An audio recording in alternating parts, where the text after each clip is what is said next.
Welcome to a new live stream, and we're very lucky today to have ChargeFi or Charge Particles with us today is Rob. And to give you guys a quick introduction about the company today, it's essentially non-fungible or NFT protocol at the intersection of NFTs and DeFi, providing tooling and infrastructure for the space. I think it's the forefront, fusing art and finance all into once. They strive to become a core infrastructural technology in developing non-fungible token platforms. They enable users to deposit digital assets, either NFTs. This creates a new and independent asset class of charged NFTs, that's what they call charged particles, including tradable markets, and establishes a cornerstone piece of the DeFi and legal block economy. That was just a short kind of introduction, but Rob, I'd love to hear from you yourself to give a little introduction about the company. Sure. So we created charged particles about 3 years ago. The idea was just to be able to put assets inside of an NFT and turn that NFT from a speculative asset into an asset that actually holds intrinsic value and or interest value as well. So you can have an NFT that's speculative in nature, and now you can also have it hold real world assets as well as earning interest at the same time. So it really brings a whole new level of opportunity to NFTs.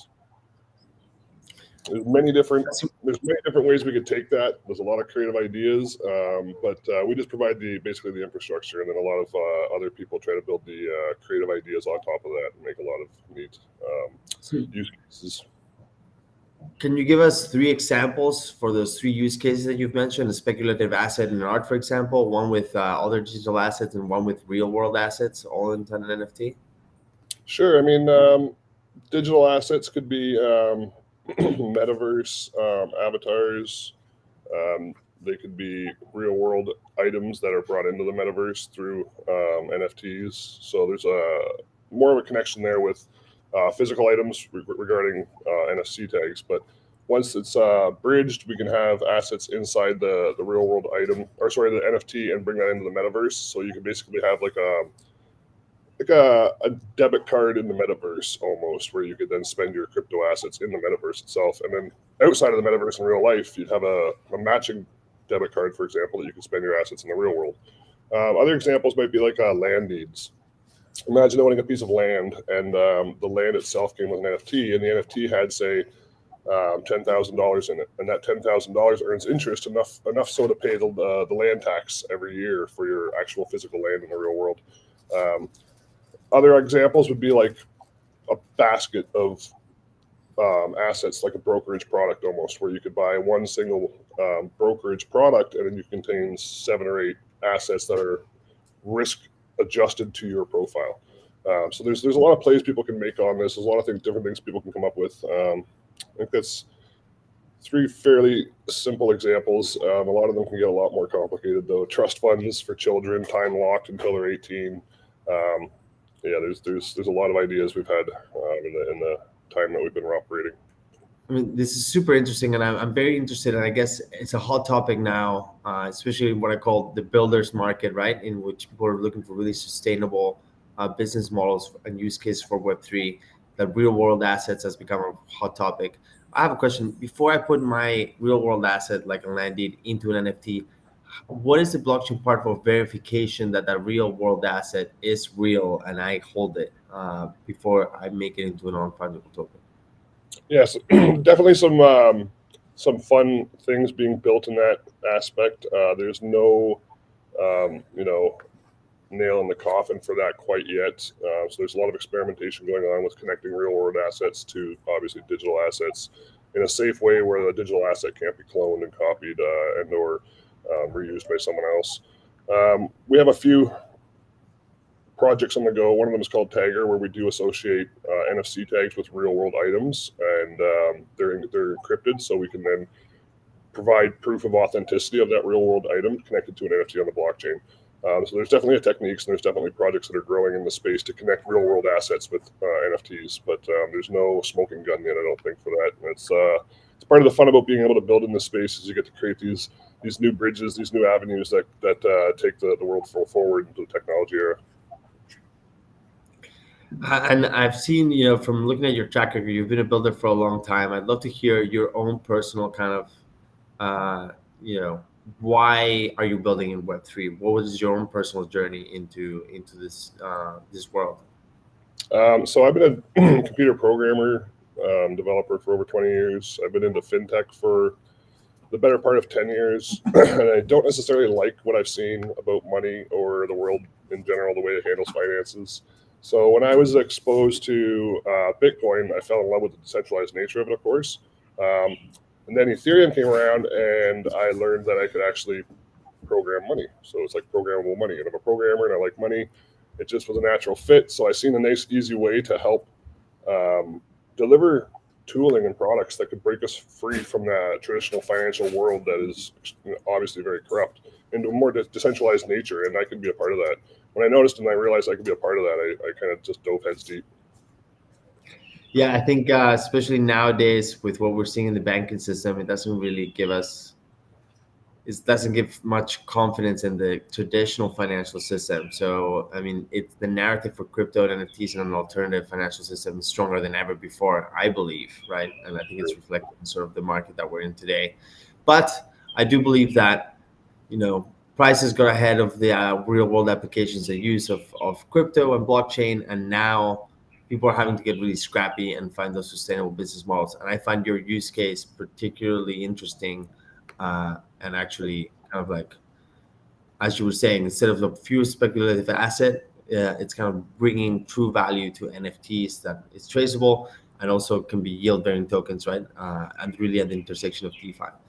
And apart from what we've talked about, which is some of the use cases, what are like, what would you say the user demographics for charged particles is today? Very Web3 NFT people. You think it is attracting new people to NFTs? What does your user base look like? Yeah, that's it's a tricky one. So our protocol is very developer oriented. It's really meant for builders, people who are building in either NFTs or in the DeFi space and want to try to combine both. Giving you new tools that you could possibly create new exciting use cases with. I can't even begin to imagine them all, but a lot of people have come up with some really neat ideas. And being able to provide that as a tooling infrastructure allows us to not fall in with the trends. So we just we keep offer. We always have utility to offer new projects, whatever the trends happen to be. Um, so sorry, I'm not sure if I answered the question that you asked. Yeah, no, more or less. No, I think that makes sense. And we're at Bondex. We're the leading Web3 kind of talent network. So we really care about how people build teams, how companies work, and get people excited about working in the space. So with that said, how did you go about finding the charged particles and ChargeFi's team and putting together your company? Yeah, so we started with Gitcoin. We started with a grant launched on Gitcoin. I ended up joining the first round of Gitcoin kernel. So it was like a business accelerator program where I was able to meet some team members. I met my first team member, Ben Lakoff, who ended up becoming co-founder with me. And we just kind of through those avenues found other developers that were interested. And in this space, the community is so easy to get along with, and everybody's pretty open and chatty. That it was really pretty easy to find people that were excited about the project and wanted to join and help. Vetting obviously people for their applications is a little trickier. Because people still want to just do anything they can to get into the space, so they'll tell you anything at all. So there's definitely some testing that's definitely required for a lot of developers. Just make sure you know what you're doing. Don't try to jump into the block space. Don't jump in the deep end if you don't know how to swim, basically. But at the same time, there's a lot of opportunity in the space for people who do have developer skills, and it's such an open space. I think that's part of the reason I love the community of blockchain. You've touched upon one of the things that we are definitely focusing on and tackling on, which is the verification and validation of skills and credentials, which is something that traditional platforms today are lacking, and that it's something that blockchain and moving things on chain can definitely help with, right? Increase transparency, and Absolutely. performance. So I'm wondering, how are you doing that today, to make sure that people kind of have the skills that they claim they have? So you see it in someone's resume, you give them a technical assessment. How do you go about kind of testing those resumes? Right. So if you're trying to bring in people from a Web 2 space, it can be pretty tricky. But if you're bringing in existing people from Web 3 space, then they might already be aligned with things like Bitcoin or have GitHubs, a developer profile of some sort in the Web 3 space that is easily accessible and shareable. So there are certain avenues like Gitcoin where there's a lot of developers trying to break into the space. So you can find out through their profiles there whether they seem to actually have some chops in the industry. Um, but again, it's really comes down to for this very specific role you're trying to hire for, making sure you do diligent testing. And for us, there's no really.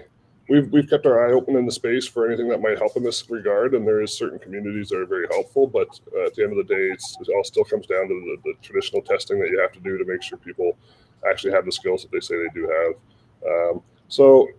When it comes to blockchain stuff, obviously it's Web3, it's wallets, it's smart contracts, and if they have a good understanding of all that, I mean, the space is not that hard. So we've been able to ramp up juniors in the space as well, bringing people from Web 2 to Web 3 and teaching them the ropes. And it's pretty easy. I mean, if you're a developer, it's not super complicated. We're not dealing with cryptography all the time or math. I mean, it's mostly still just logic, and it's a fun space to be in. So yeah, don't be afraid. Just jump in and be honest. Be as honest as you can be. I guess it's the best thing to do, because if you aren't, you'll get caught real quick in this industry. It's if you don't understand the way wallets work, it's going to show up real quick.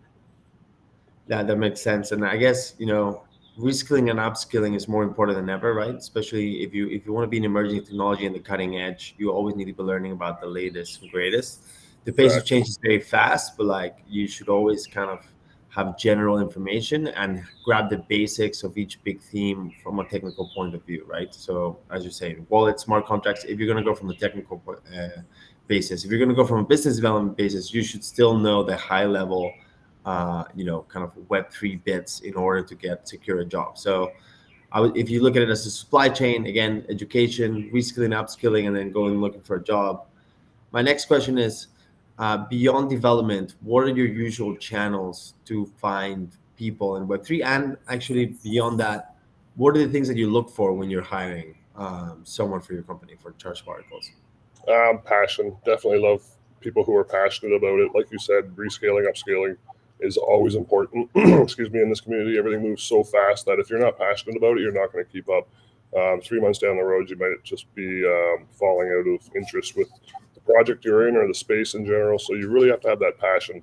If you have that passion, that drive, that'll drive you to rescale, upscale, as you said, and keep learning new skill sets, keep up with the ecosystem, and just keep going forward. So I think the most important aspect there is passion in people. Where I try to keep up with the space is mostly, I guess, just Twitter, Twitter and a lot of Discord channels, a lot of Telegram channels that I'm in, but most of my news comes from Twitter. So I'd say the modern newspaper for me at my age is Twitter. Scrolling through Twitter is my newspaper. Yeah, I mean, I think that's exactly where everyone in the space needs to be hanging out to keep up with the latest and greatest, as you said. So it makes sense. You've brought up a lot of good themes, which is one is verification, validation, skills, and credentials. So basically, you're going to get tested and assessed on your technical skills that you claim that you have. Number two, you need to show that you're passionate about the space, because you want to know that someone's going to stick it out for the long term when you hire them, essentially. So you need to see that they have that heart in it. So now as the last question of the interview, we usually like to talk about the current market conditions. I think it's none of this is financial advice from either Rob or me. I call it a builder's market, because I think that now is when people again go for really sustainable and real business models.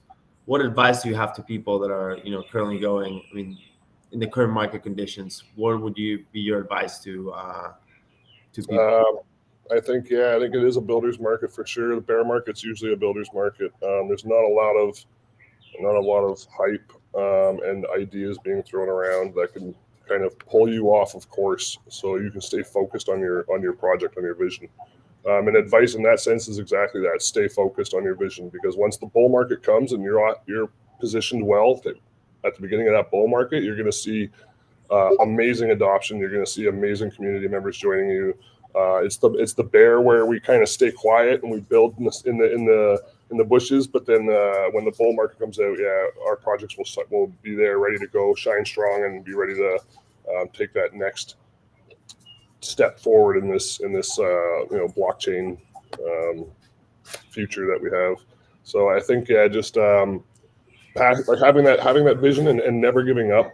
Don't stop building in the bear, and be prepared for when that bull market comes.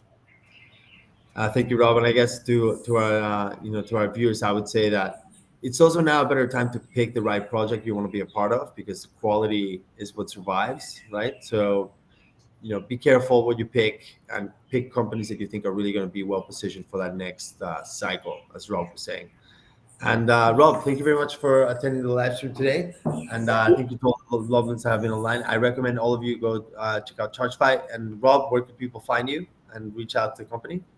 Yeah, I'm on Discord, Rob Secord. I'm on Twitter, Rob Secord. LinkedIn, Rob Secord. It's all small letters, all one word, nothing fancy. Pretty much all the same. And then as well, charged.fi, tagger.io, and just basically around the Twitter communities. And yeah.